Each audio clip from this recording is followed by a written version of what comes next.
What could possibly go wrong? Take it easy, I am not well.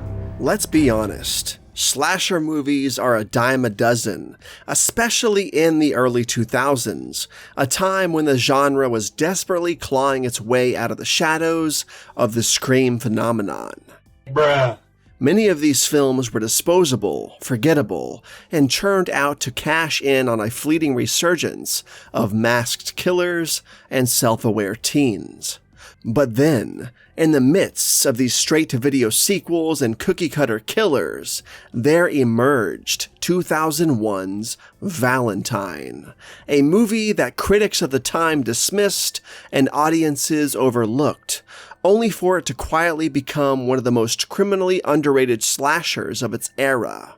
Today, we're not just going to defend Valentine, we're going to celebrate it for what it truly is, a stylish, giallo-inspired, mood-drenched gem that deserves its place in the pantheon of the greatest slasher films ever made. Let's take a look at Valentine.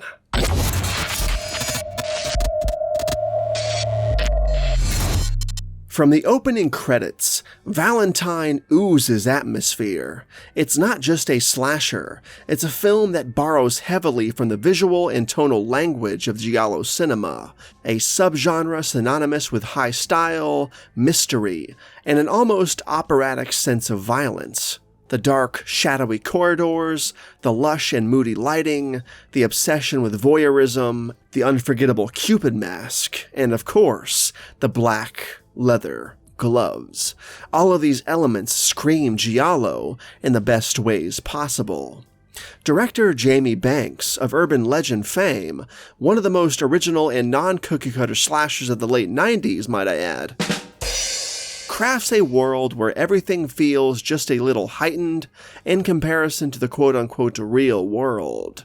Valentine's Day, a holiday typically associated with love and sickly sweet romance, is warped into something exceedingly sinister. The glossy sheen of early 2000s filmmaking merges seamlessly with a darker undercurrent of dread, creating a movie that feels romantic and eerie in equal measure.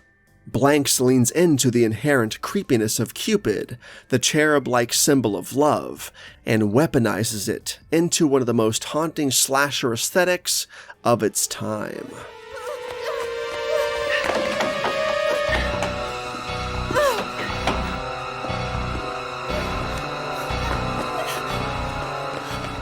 And while we're at it, let's talk a little more about the killer's costume. The Cupid mask is genius in its simplicity. It's unsettling, emotionless, and yet oddly childlike, a perfect juxtaposition for the movie's brutal violence. It doesn't rely on grotesque details and over-design. It's a chillingly blank slate that allows the killer to embody pure malice. The aforementioned black leather gloves are a great addition too, and Cupid's all-black getup, from the button-down wool trench coat to the black turtleneck, pants, and of course the boots, make one fantastically frightening villain that is completely hidden within the costume itself. Pair these elements with the killer's eerie breathing and a penchant for stalking his prey with methodical precision, and not to mention the nosebleeds, Cupid stands tall among the all-time greats of slasher villainy. What? Bro, what are you talking about, man? Okay, maybe not the all-time greats, but pretty damn close if I do say so myself.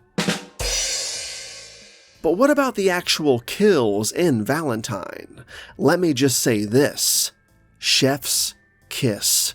There's a visceral, almost theatrical quality to the way the deaths are staged, and I don't mean theatrical as in seeing a damn movie in a theater. I mean theatrical in a way that is exaggerated and or excessively dramatic.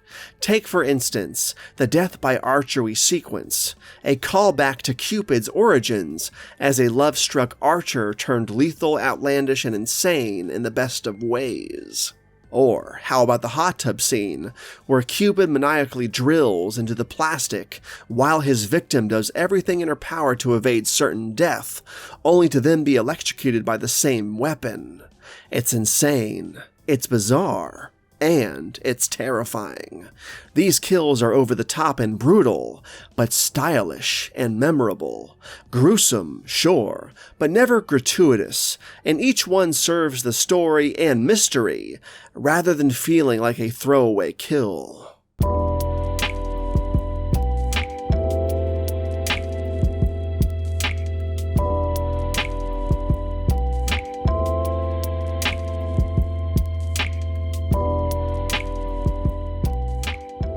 Listen to me.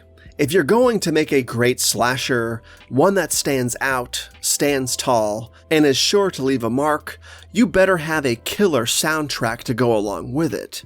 And on that front, Valentine absolutely delivers. The contemporary needle drops perfectly capture the zeitgeist of the late 90s and early 2000s, featuring artists like Rob Zombie,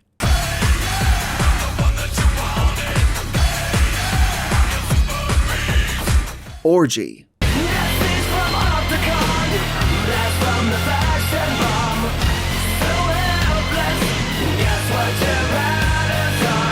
Snake River Conspiracy,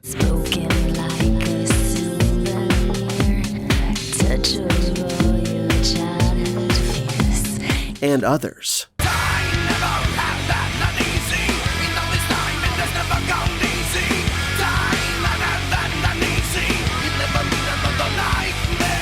Whose tracks add a gritty, pulsating energy to the film.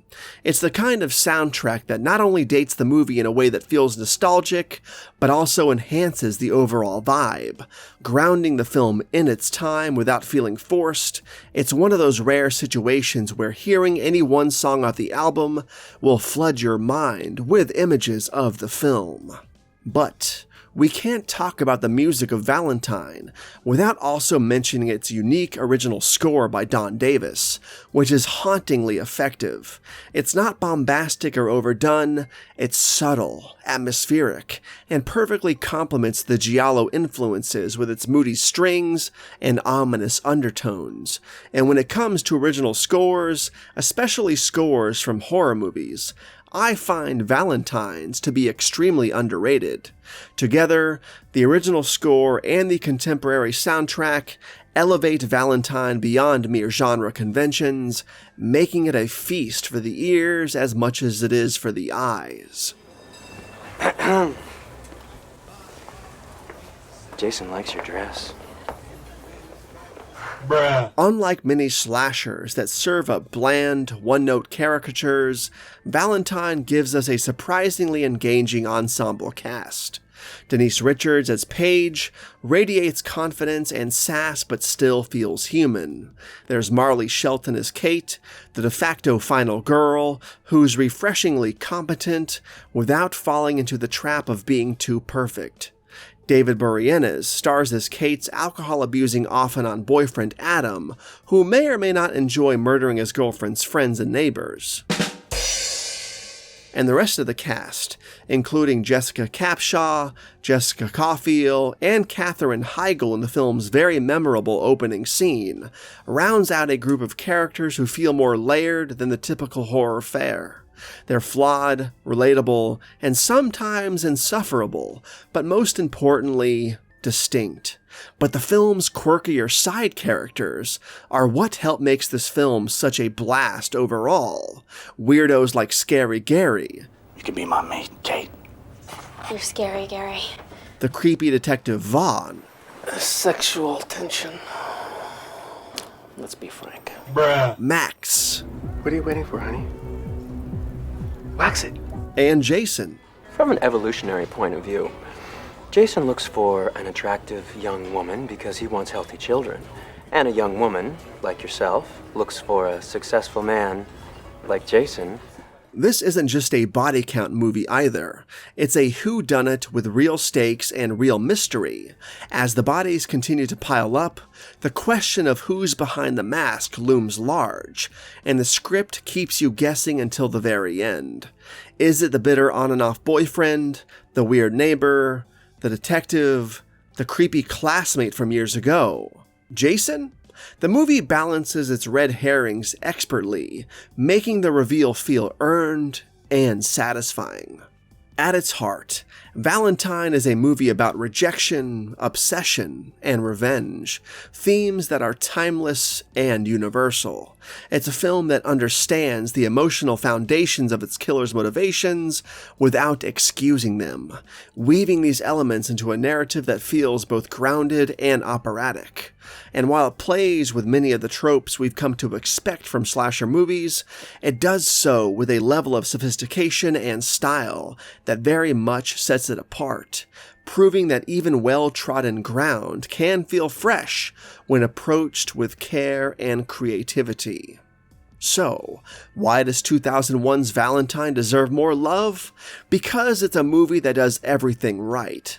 It delivers on the promise of great kills, an engaging mystery, and a killer aesthetic, while wrapping it all in a package that's undeniably stylish and cool.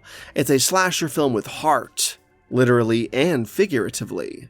A reminder that sometimes the most overlooked movies are the ones that truly stand the test of time, whether the masses are aware of it or not.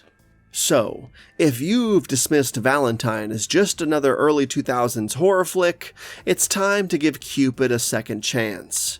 This is a movie that knows exactly what it is, and it executes its vision with confidence, creativity, and just the right amount of blood-soaked charm. In a sea of disposable slashers, Valentine stands out as a bloody love letter to everything we adore about the genre. So light some candles, break out the chocolates, put on the movie, and let yourself fall in love with one of the most underrated and underappreciated slasher films ever made. A Valentine slasher that rivals, and may even surpass, My Bloody Valentine. But that's a conversation for another day.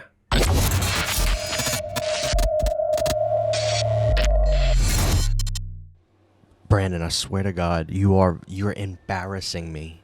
Stop it with this Valentine. Just stop it. Stop talking about Valentine. Stop talking about Pet Sematary 2. Stop talking about these 2.5-star movies. Just stop it. Valentine sucks. Just stop it, Brandon. Jesus. What is wrong with you? What is wrong with you?